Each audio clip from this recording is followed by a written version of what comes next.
to the Without the Bank podcast, where you and I are going to talk about all things IBC, the business of banking, utilizing money correctly, and how this will help you grow your business and your wealth. Okay, folks, today we are going back to Nelson's book, Becoming Your Own Banker, and we are going to talk about the chapter, The Problem. This is an interesting chapter, and I will digress a little bit from this today as I talk about it, but I think it is an important chapter. Well, all of his chapters are important, but I think my digression will be important to this chapter. And so basically in this chapter, Nelson talks about the fact that we just spend a lot of money where we don't need to and on taxes. And that 34.5 cents of every dollar is paid to interest. And I talk about the volume of interest and what that looks like. And we talk about interest rates today and those interest rates being very low. And so people say, oh, well, I can make that payment because everything that we buy is going to be based on a payment. And there's no point in me putting it in a savings account if I can get a half a point of interest versus, I'm going to go buy a boat with this and I'm only going to pay 3% interest on that boat. Or geez, I may get a 0% interest loan for that boat or that car or whatever.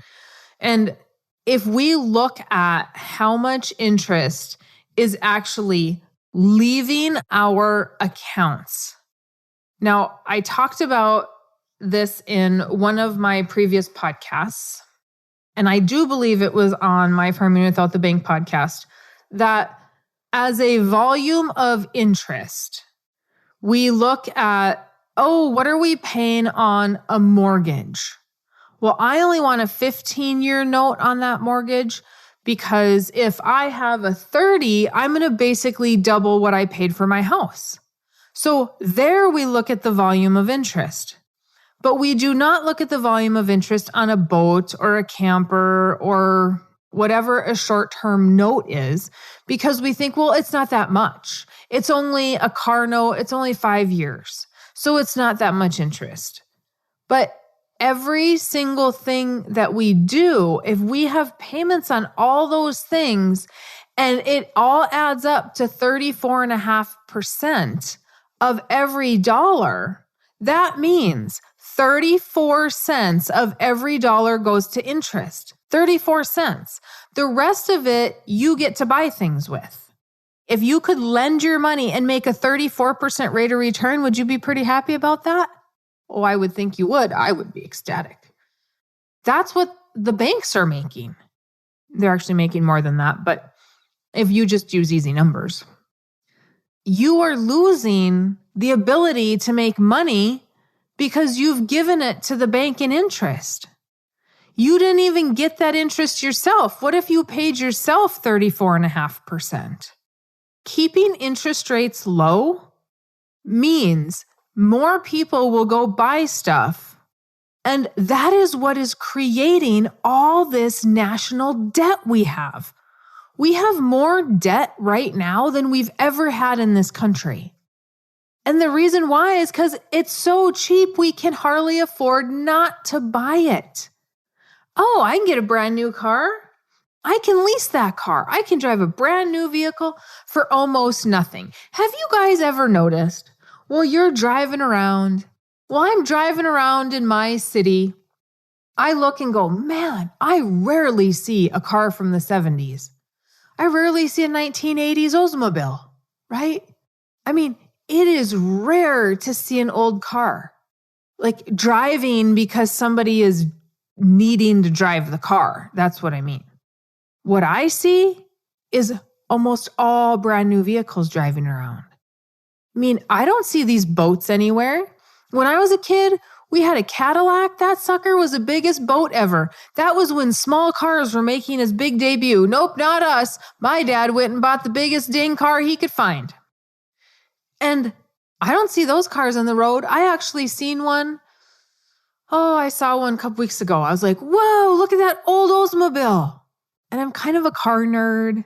I know my makes and my models, and I know about what year it is because I've always paid attention. I'm kind of a car nerd. You'll see old pickups, but you don't see old cars.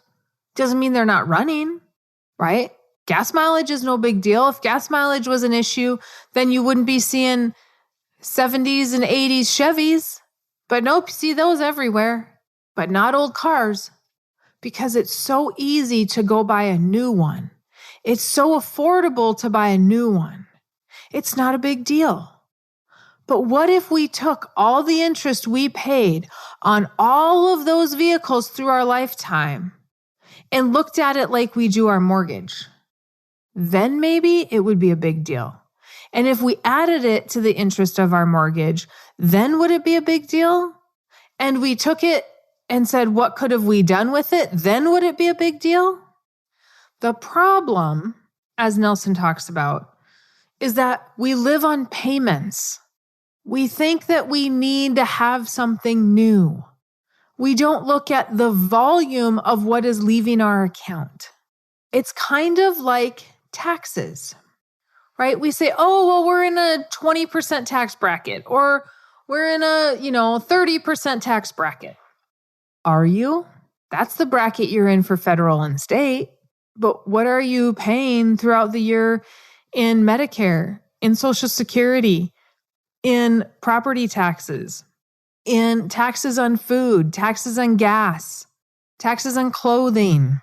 We don't have tax on food here, so I don't think any state does. But what are you paying on all these other taxes? Taxes on your electricity, taxes on your garbage, fees on top of all those things. Where are we at in the taxes by the time we're done with all that? We could very easily be at a 50% tax bracket. And these people that say, well, I don't have any state taxes, but then you have taxes based on, I know states that don't have, we don't have any state taxes. We don't have to pay any state taxes.